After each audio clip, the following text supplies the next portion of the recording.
buhay si Cathy, sino yung babaeng sinunod mo? Paano hindi kita binabayaran para magpaliwanag ako sa'yo? Hindi naman makitid ang utak ko para hindi malaman yung plano mo eh. Pero anong gagawin mo? Kasama na sila ni Edward. Happy ending na sila. Hindi ko tatantanan yung mag-asawang yan. Binulog na ako ng galit. Pero kung sakaling buhay pa nga yung hayop na yan, paglalamayin muna siya bago siya makalapit ulit sa'yo. Hindi ako makapaniwala na ganun kasama ang kaibigan mo. Sana dati pa natin nalaman. Dito nakakonfine si Cathy. May silbi ka naman pala, man eh. Alam mo naman, basta may pera, maayos galaw ko. Nakita niyo na? Hindi pa namin naiuwi si Cathy. Muntik na naman siyang makidnap. Baka naman si Gabi ang may pakana nito. Meron na ba kayo nahanap na katawan ni Gabi? Bakit mo na itanong ni Lieutenant? May kinilangan pa kasi nangyari sa kanya. Naniniguro lang. Siguradong buhay pa yung Gabi na yan. At siya may pakana na nangyari kanina. Ryan, ang laki ng kwarto mo. Kahit habang buhay siguro ako magtrabaho, na magkakaroon ng gantong kwarto. Hayaan mo. Pag nagkatrabaho ako, gagawa tayo ng bahay na kagaya nito. Ha? Cathy, siya si Denise, si Marco, at si Chamerta. Pasensya na hindi ko nabanggit sa'yo, pero dito muna sila titira sa atin. Pero pansamantala lang naman yun.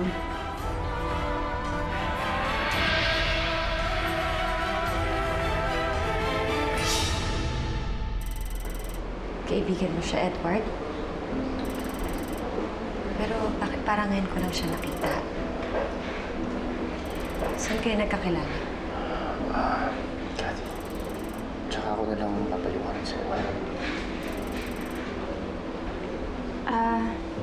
Cathy, kamusta ka? Alam mo, lagi kasi kinukwento sa amin ni Edward eh. At saka, pasensya ka na pala kung dito muna kami titira pansamantala. Pero naghahanap na naman kami ng malilipatan. Alis kami agad pag nakahanap na kami. O sige, akit muna kami. Oo, sige. Ayusin na natin. Sige, lalanasan mo.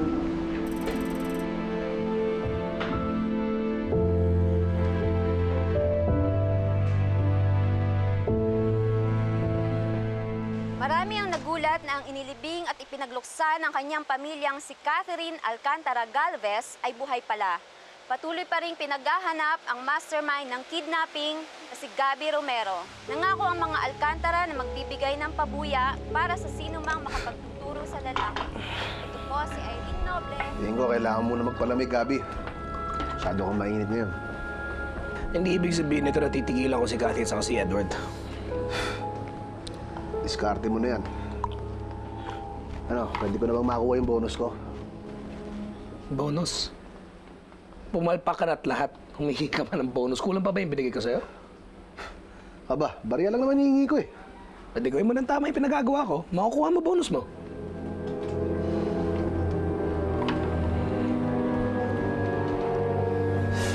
Kung talagang konektado nga kay Gabi ang kapatid ni Denise, hindi kaya kalaban din natin siya, Edward? Cathy, huwag ka na mag-isip ng kung ano-ano. Yung kapatid ni Denise, biktima lang din ni Gabi yan. Hindi ko alam, Edward. Pagkatapos na nangyari, parang natatakot na akong magtiwala ulit.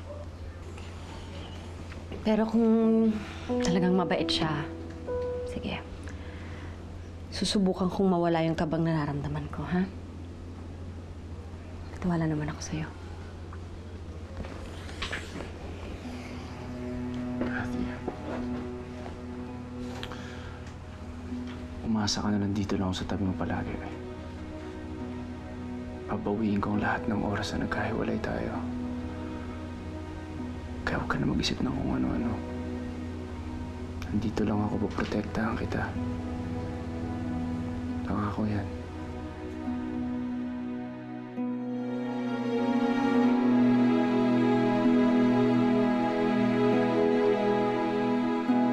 Hindi ko nga lang din po sana iniisip si Marco tsaka si Chang eh. Aalis na po kami. Thank you. Kakaya na po kasi kay Cathy eh. Ano ka ba naman, Denise? Eh, hindi ba pumayag naman si Cathy na dito muna kayo tumira pansamantala? Saka mukha namang mabait si Cathy eh. Oh. Ayoko lang po kasi na mainisip na kung ano-ano si Cathy. Tsaka, di ba kakauwi niya lang, tapos meron kagad silang pasanin dito lang. Eh, maganda na ho siguro yung matahimik muna sila ni Edward. Basta gagawa ko ng paraan para makaalis kami kagad. Ako, papaka, oo. Sige.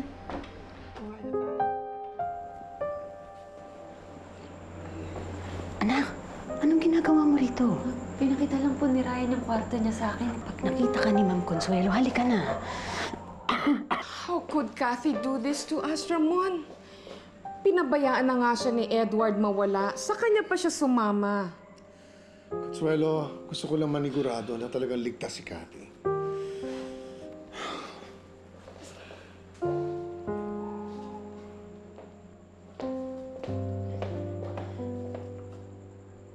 Anong ginagawa ninyo dito? Ha? Balak niyo magnakaw? Naku, hindi po, Ma'am. Hindi po, Ma'am. Naglilinis na po kami dito. O baka gusto mo na naman lumandi sa anak ko? I already told you! Lumayo-layo ka sa anak ko! Hindi ka ba makaintindi? Alin ka nga dito. Alin ka dito! Alin ka dito! Ma'am, ano pong gagawin niyo sa anak ko, Ma'am?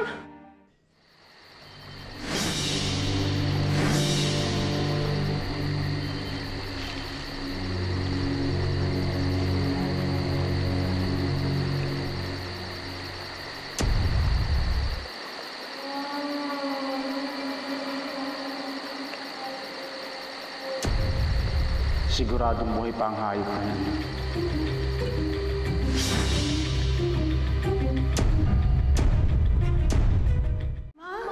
Alika na dito. Ma'am! Alika na. Lumayas na nga kasi kayo. Ma'am, tama na po. Kung ano man po ang kasalanan ni Marisa, ako na lang po ang parusahan ninyo. Umalis ka nga. Umalis na kasi kayo. Nay, okay lang kayo? Nay, ano nangyari sa'yo, Nay? Kung painitin niyo lang ang ulo ko ng ganito, mas mabuti pang lumayas kayo dito sa pamamahay ko. Parang awan niyo na po, Ma'am. Huwag niyo po kaming paalisin dito ni Nanay. May sakit po kasi siya eh. Hindi ko po alam kung saan siya dadalhin. Sinabihan na kita nung una, pero hindi ka sumunod. Ma'am, lalayuan ko na po si Ryan. Huwag niyo lang po kaming paalisin dito. Maawa na po kayo sa amin, Ma'am. Pagbibigyan kita, pero oras na makita kong makipagmabutihan ka kay Ryan, sisipain ko kayong dalawa palabas ng bahay ko, naintindihan ninyo? Ha? Opo, Ma'am. Anong tingin-tingin niyo dyan? Mas kayo dito! Maglinis maigi, ha? Niinit yung ulo ko! Kain na. Ate, patulong naman. Ano nangyari sa'yo? Ano nangyari? Dito. Okay na dyan. Okay na. Ano ba kasi ang nangyari sa namin? Nabalita kayo nangyari si Edward. I'm glad to know that your wife's still alive. Salamat, sir. Pero siguradong hindi pa rin kami titigil ni Gabby. Don't worry, Edward. Tutulong ako sa paghahanap kay Gabby. Salamat, sir.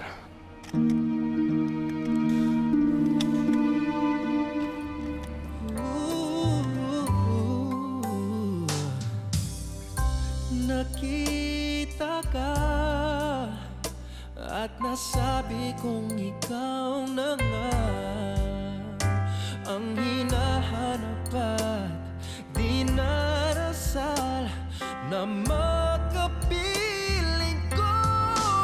Ngayon'y naririto, isang katulad mo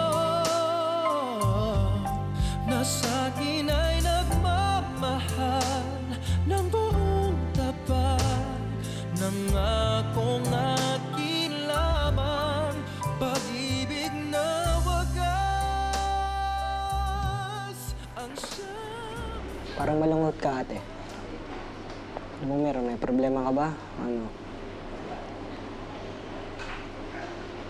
Ewan ko ba? Dapat masaya ako kasi nakabalik na yung asawa ni Edward, diba? Kaya masaya na rin siya.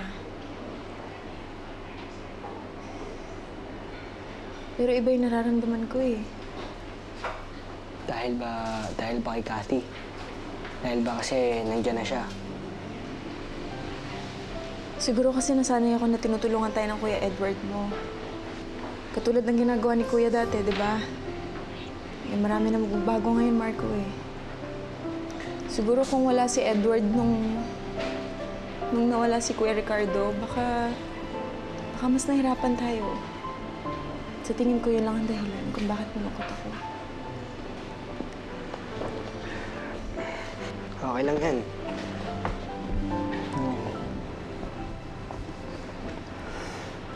Sige, nakakit ka. Sige, sige.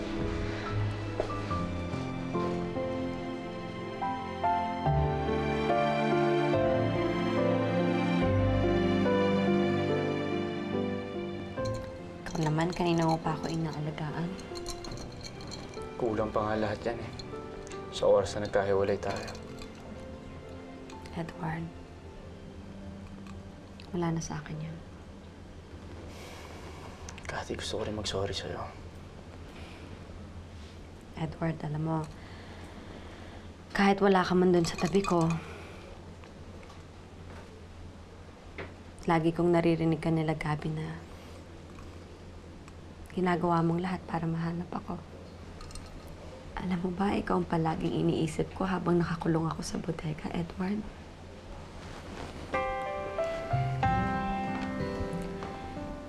Yung pag-asang magkakasama pa tayo ulit. At yung magiging baby natin. Yun yung nagbigay ng lakas sa akin para lumaban.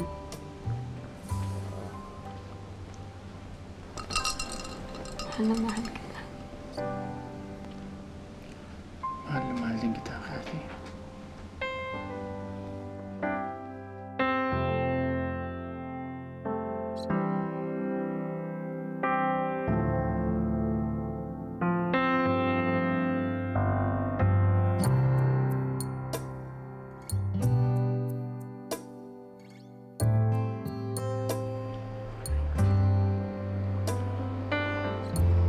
Naghanap ba ng trabaho? Huwag kang mag-alala. Tatanungin ko yung mga kakilala ko kung meron silang alam na pwede mong pagtrabahuan. Hindi mo na kailangan gawin yun. Tsaka mas kailangan ka ni Cathy ngayon. Wala yan. Hindi ka bagay lang naman yun. Sana nga makahanap na ako ng trabaho eh, para may pambayad ako ng renta. Nagawa ko na lang ng paraan. Tatawag ako yung mga kaibigan ko. Alis na kayo dito. Yun naman yung dapat eh.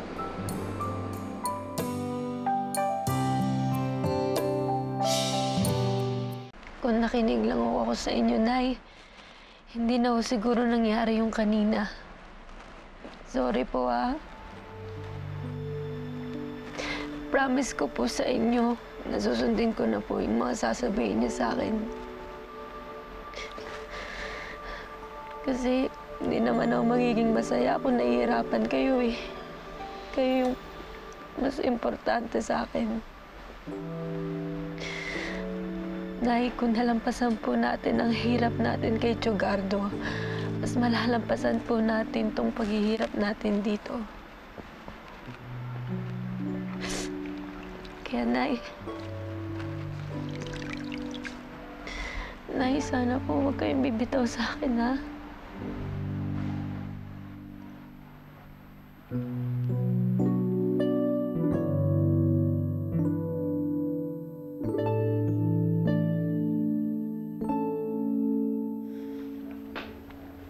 Edward,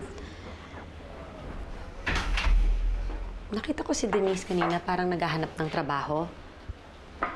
Mukha nga siyang problemado. Iniisip ba nila ayaw kong nakatira sila dito? Cathy, alam mo, nahihiya lang yung taong yan. Gusto mo ba kausapin ko siya? Ayos lang ba sa'yo na dito muna sila? Oo naman, Edward. Ikaw na nga nagsabi sa akin na malaki ang naitulong sa'yo ni Denise nung mawala ako, di ba?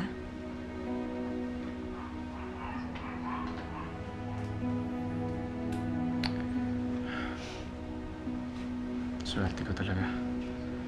Mabait na asawa ko, maganda pa. Alam mo, Edward, may tumulong din naman sa akin para makatakas ako kay Gabby. Kaya gusto ko rin makatulong sa iba. Huwag ka mag-alala. Kakausapin ko yung kaibigan mo para naman mapanatag ang loob niya sa akin.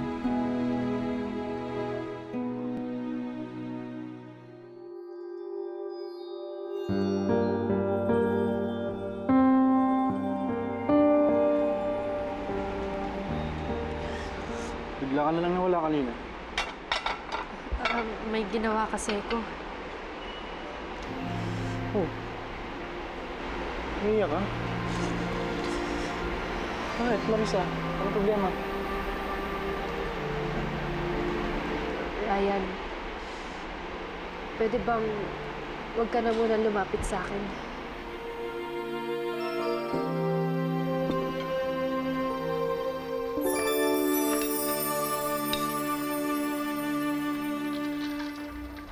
Denise? Oo, Cathy. Mabuti bumaba ka na. Ito, nagluto na ako para... Para kay Edward? Ito bang ginawa mong paraan para makuha ang loob ng asawa ko habang wala ako dito? Cathy, wala akong masamang intensyon. Nagluto lang ako dahil natuwa ako na bumalik ka na. Really? Masaya ka ba talaga na buhay ako? O baka naman matagal mo nang pinagdasal na sana patay na ako talaga para masolo mo na si Edward?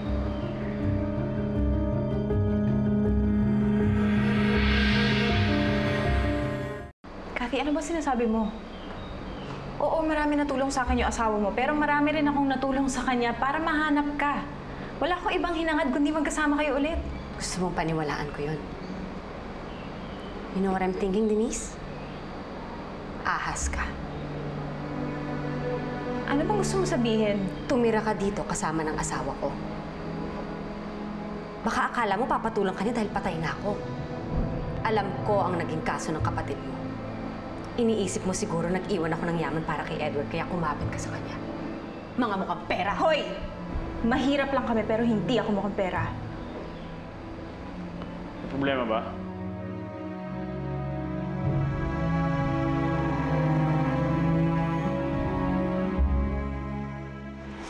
Bakit parang nag-iba ka? Galit ka ba sa akin? Ayokong mawala ng trabaho, Ryan. Ayoko rin mapasama si Inay. Kaya sana, umustansya muna tayo sa isa't isa.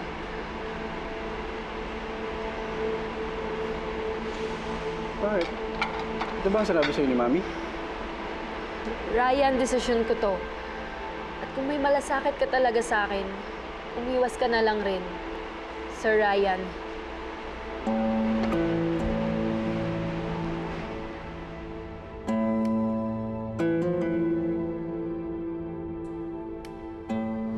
Edward, kanina ka pa ba dyan? Hindi naman. Ano nangyari? Wala naman. Sinasabi ko lang kay Denise na kapag kailangan niya ng pera, handa naman akong tumulong. Sinabi ko naman sa'yo, Denise, di ba? Kung nandito ka, walang problema. Oo nga. Salamat sa inyong dalawa.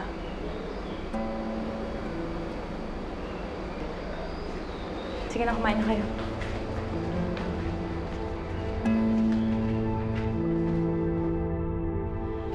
Ano? Ginawa niya yun sa'yo? Oo, hindi nga ako makapaniwala siyang eh. Akala ko pa naman mabait yung Cathy niyan. Pero kung iisipin mo kasi talaga, parang tama din siya eh. Pangit naman talaga tignan na nakikitira tayo, di ba? Sa bagay, kung tutuusin, kung talagang mabait siyang tao, kahit ano pang sitwasyon meron tayo, hindi siya dapat nagsalita sa'yo ng ganun. Kaya alam mo, iba talagang kutob ko dyan sa Cathy niyan ngayon eh. Para bang nasa ilalim ng kulong. Ihayaan na lang natin siyang baka tayo pa pag-umpisa ng away nila. Alam mo namang ang dami-dami ng pinagdaanan ni Edward eh. Kaya mula ngayon, maghahanap na lang ako ng paglilipatan natin.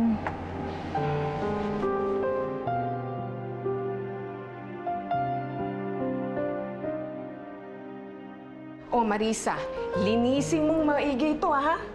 Pati yung mga likod ng painting, lahat ng mga kasulok-sulukan, lilinisan mo. Ha? Ibabaw ng mga libro, nililinis din yan, ha? Ano bang meron? Nagagamit ba nito? Si Catherine! Consuelo, di ba narinig mo sinabi ng anak mo? Mas gusto niyang sumama kay Edward.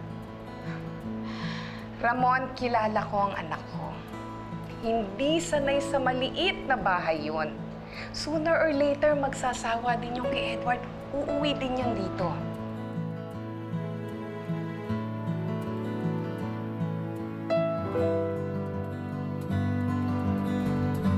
Edward, medyo malamok pala dito sa bahay at masikip. Okay lang ba kung bumalik na tayo sa bahay natin dati? Kathy, yan ang hindi natin pwede gawin. Ayoko may masabi na naman ng magulang mo. Edward, ganun lang naman sila, Mami, pero wala na yun sa kanila. Kathy, hilingin mo na sa akin kahit ano. Huwag lang yan. Gusto kong patunayan sa mga magulang mo na kaya kitang alagaan. Kahit na hindi nila tayo tulungan. Pero Edward... Huwag ka mag-alala. May naipon na rin ako. At kapag siguradong ligtas na tayo kay Gabi, magtatayo na ako ng negosyo.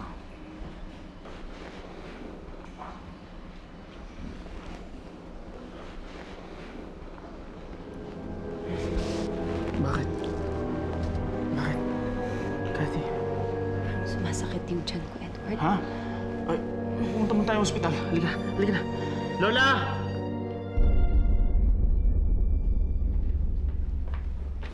Don't worry, they're fine. Napagod lang siguro ng husto ang asawa mo. Kaya't nagkaganon. Medyo mag-ingat na lang siguro kayo, no? Lalo't nasa first trimester ang pregnancy niya. At magti 3 months na rin pala ang baby. Excuse me. 3 months?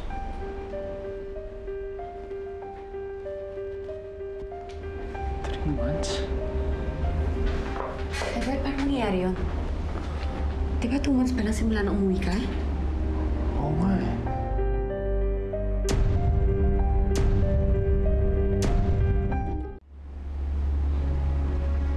Baka naman nagkamali lang yung doktor na yun. Sigurado ko nagkamali lang yung doktor. Alam mo, mas marami pa magaling na doktor eh. Humanap lang tayo ng ibang OB.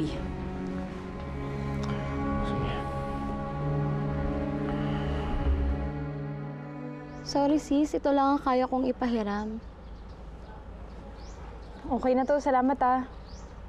Naku sis, kung hindi lang talaga gago ang ka-live-in ko, sa bahay na sana kita pinatuloy. Hayaan mo na, okay na yun. Basta pag may bakante dun sa pinagtatrabahuan mo, text mo ko ah. O kaya kung may alam ka ding paupahan dito, kahit maliit lang, sabihan mo ako ha? Sige. Salamat ah. Sige, ingat.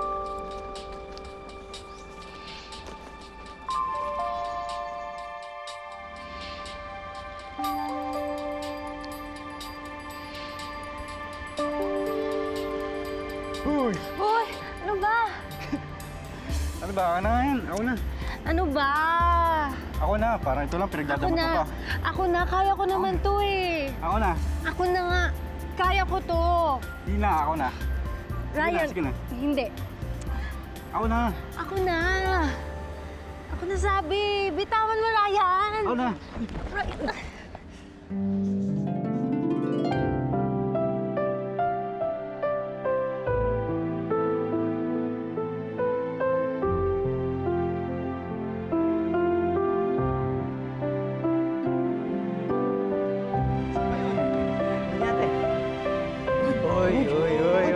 Pre, yan ha?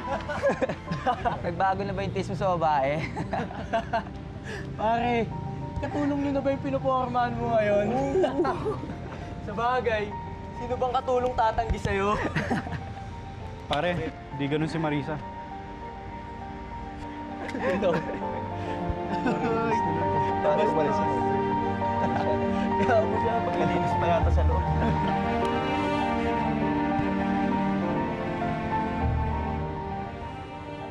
O, dahan-dahan lang, ha? Ayoko napapagod ka.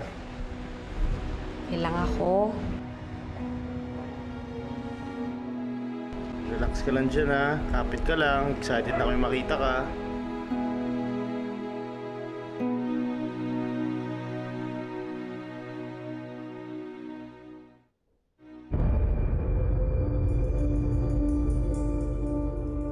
Kathy, kilala mo kung sino yung mga yan? Ngayon ko lang sila nakita, Edward.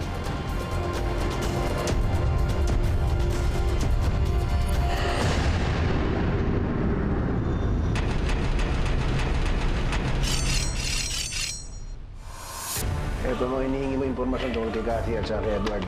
Ano na plano mo? Sa tingin yung matitingilan niyo ako. Tingnan lang natin. Don't tell me, hindi pa kayo nakakahanap ng bagong lilipatan. Konting panahon na lang. Pwedeng pakibilis-bilisan ng konti. Baka mapuno ako, mapalayas ko pa kayo. Hindi pa ba pagpapalayas yung ginagawa mo? At sasagot-sagot ka pa, ha? Maraming mang-aapi sa'yo. Pagpatuloy kang nakipaglapit kay Sir Ryan, mahihirapan ka lang, anak. Anong kailangan nyo? Kailangan! Ano? Hello?